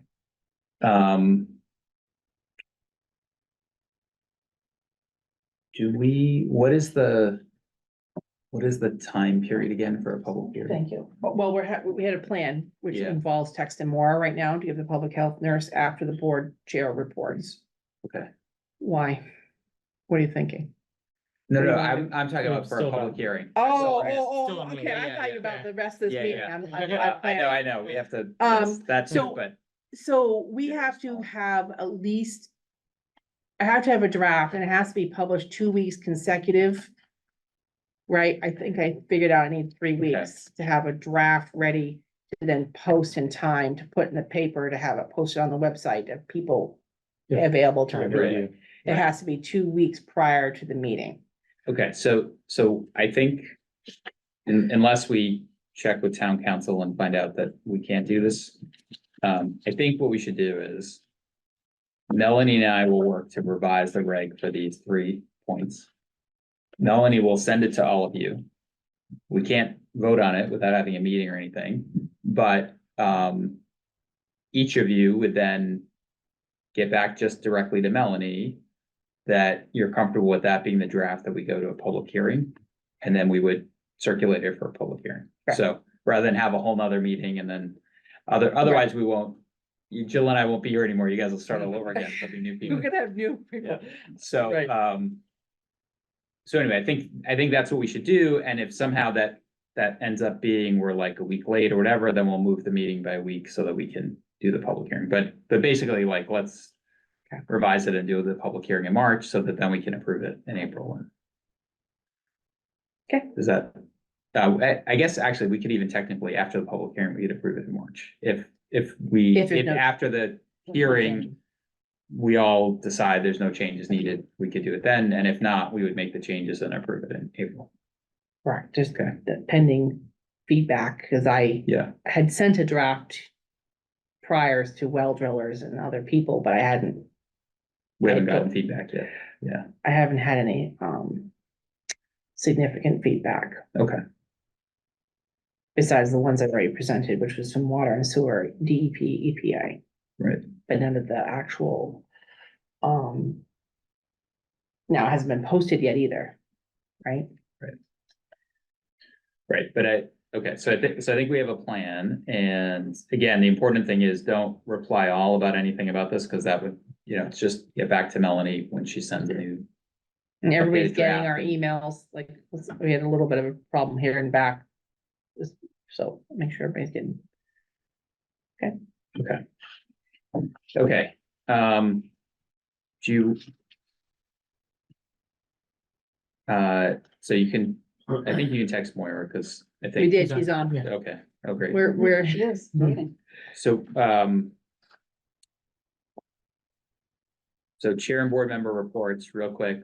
I don't have anything additional other than we have a couple of green cards. I've sort of been sitting on them waiting to see if we got any more. We haven't. So it's on me now. I'm gonna schedule to meet with the couple of people that have expressed interest. And so hopefully by next meeting, they'll still have interest, and I will send you all the information and we can decide on our, recommendation to the town. Any board members have any other things they want to mention? I mean, this article kind of mentions what I've been helping Melanie with. Yeah. so- Yeah. So, we sent around Great. both articles, we got 2 articles in the paper. Yeah, yeah. wonderful. Good press. Yeah, no, it's good that they reached out to us. There's one mistake in this one, but I didn't send a letter to the editor. That is basically that there used to be a town-funded position. It was the school used to have a health education coordinator that was funded through federal grants, and that position, when the funding ended, it wasn't just somebody for the high school, it was for the whole district, and that was the distinction in the article. It was not a high school position, it was a district-wide position that was dealing with health. So, anyway, it wasn't worth me writing back and asking for a correction. That's all I can tell you. I thought Maura did a good job on the second article. She was interviewed actually first, but it came out second. And updated what we're doing with Narcan,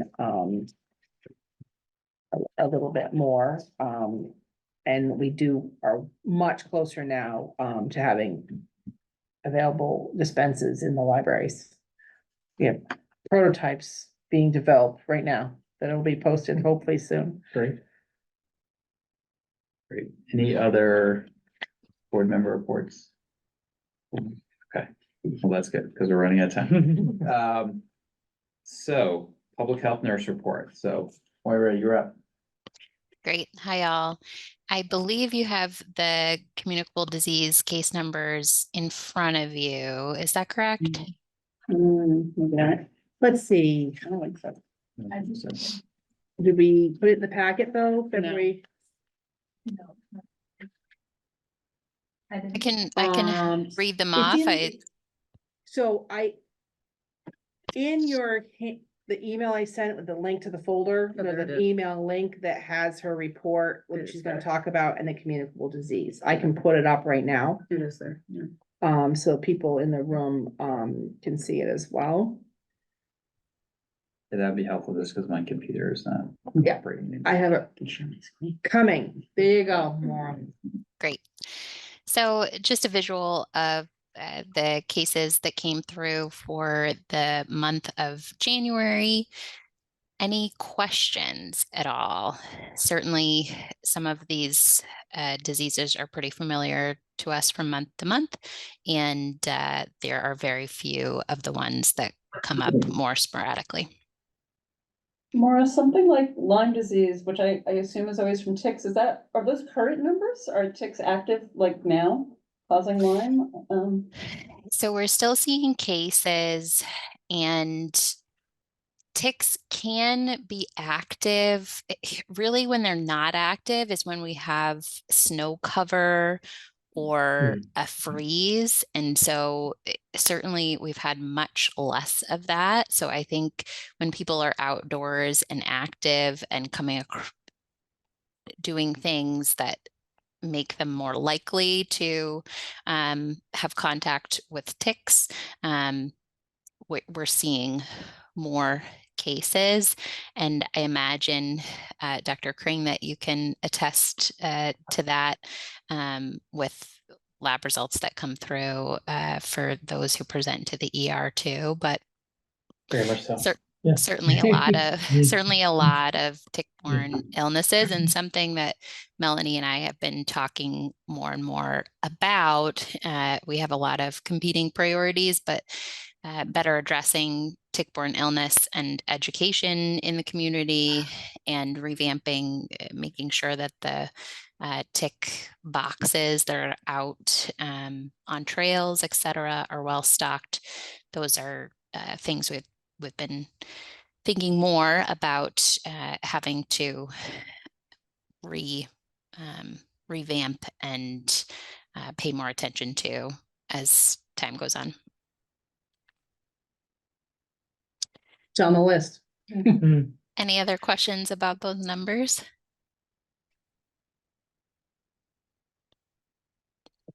So I'll move on to my other discussion points. So I, along with the towns of Concord and Maynard, were approved as a host for a summer 2024 local health intern, with their focus to be community health needs assessment in both towns. So Melanie and I, along with Jill and other collaborators within both towns, have started that work to prepare for a student that will hopefully be assigned to us within the next few months.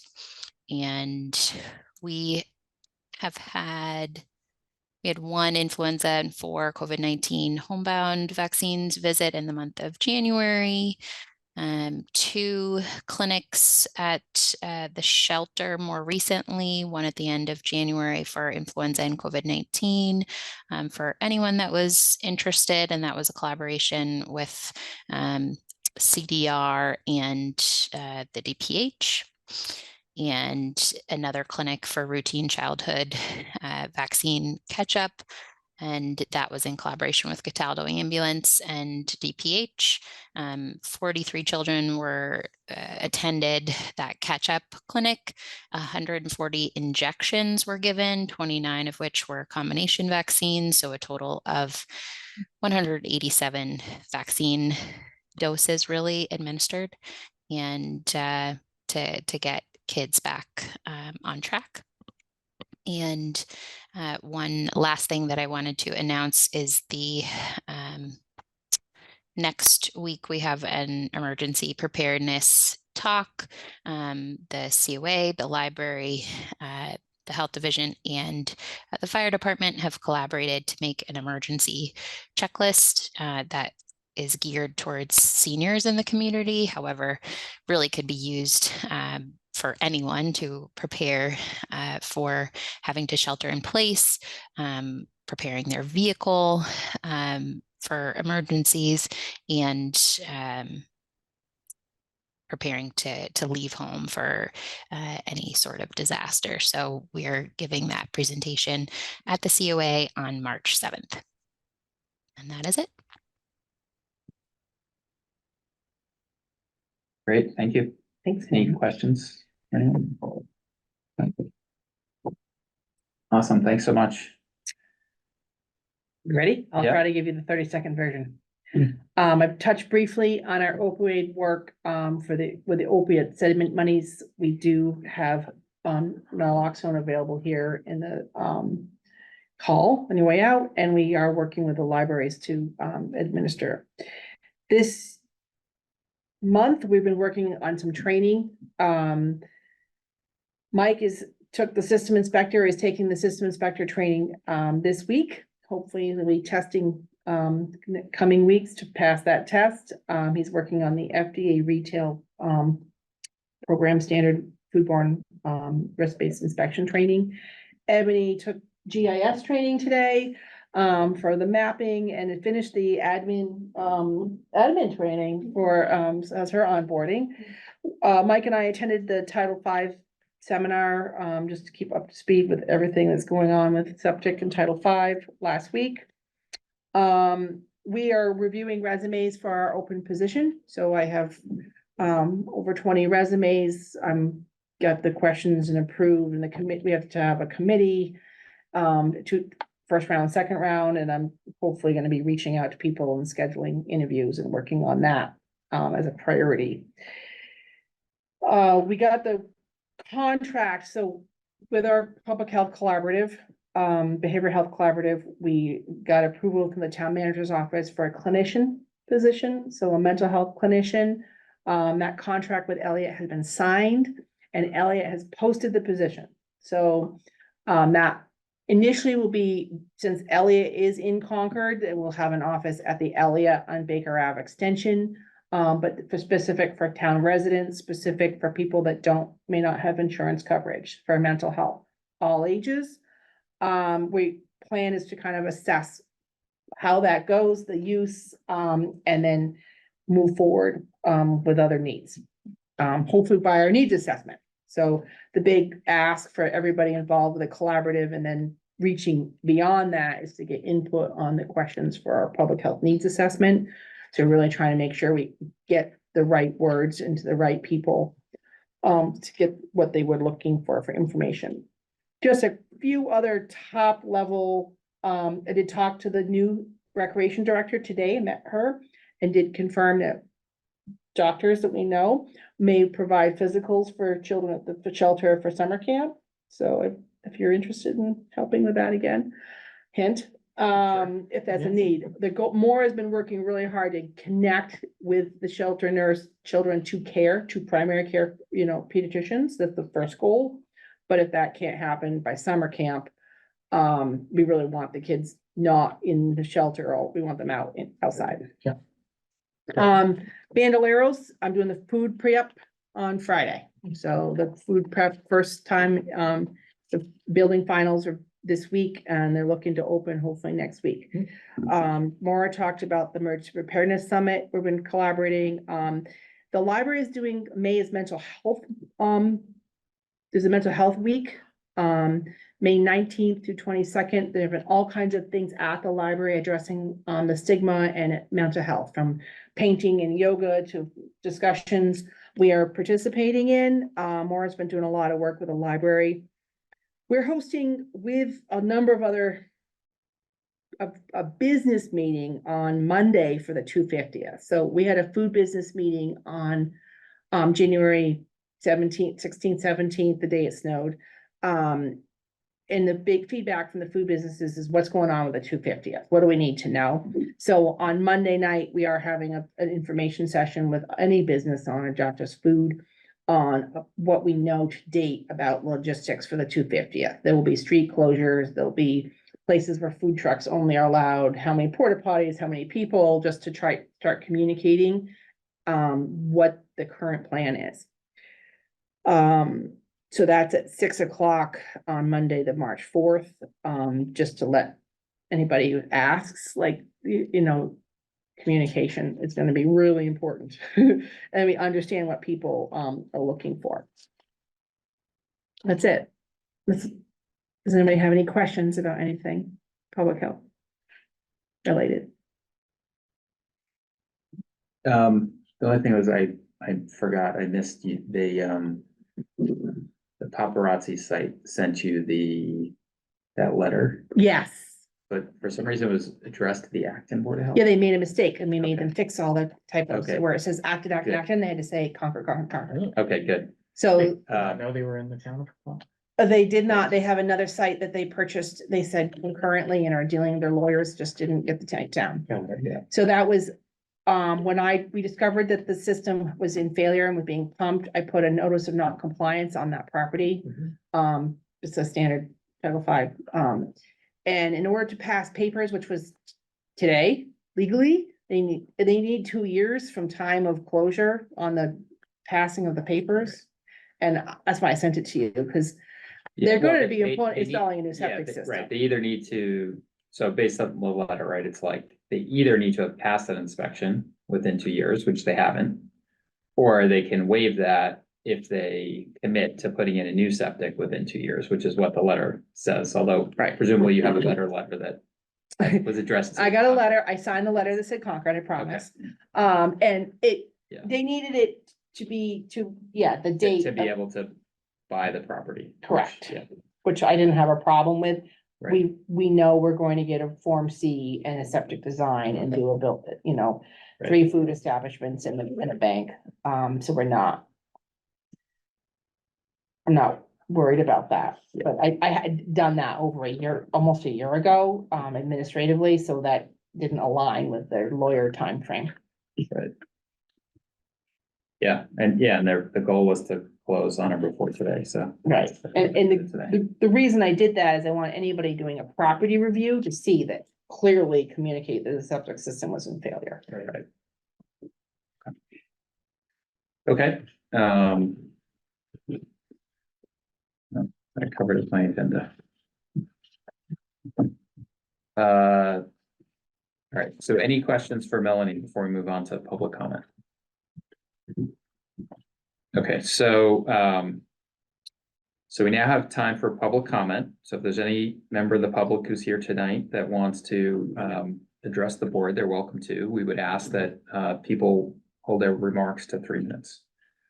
Is there anyone in the public that would like to address the board? I didn't know I had to wait. Sorry. Anybody on the Zoom? Okay, so hearing none, I will close the public comment period. And I will, sorry, one quick thing, just want to make sure everybody's available on the March date that we already have calendar, just if we're gonna do a public hearing on that date. What was the date? I just looked it up, or I just emailed it. March 26th. I just emailed it to you. Yes, do not change it. I'll Yeah, be out of March town 26th. after that. Okay, I will need to attend that virtually. okay, Yeah, but that's I will be able okay, to but you attend. will be able, Yes. Oh, no, I'm sorry. Actually, I'll be able to be in person. okay. Never mind. Yeah. Okay, so great. So if we have to change it, obviously we'll reach out to everybody and we'll figure something out, but hopefully we will not have to. It's already the last week of March, so. All right, and with that, I will entertain a motion to adjourn. Move to adjourn. Second, Second. all in favor? Bye. Great.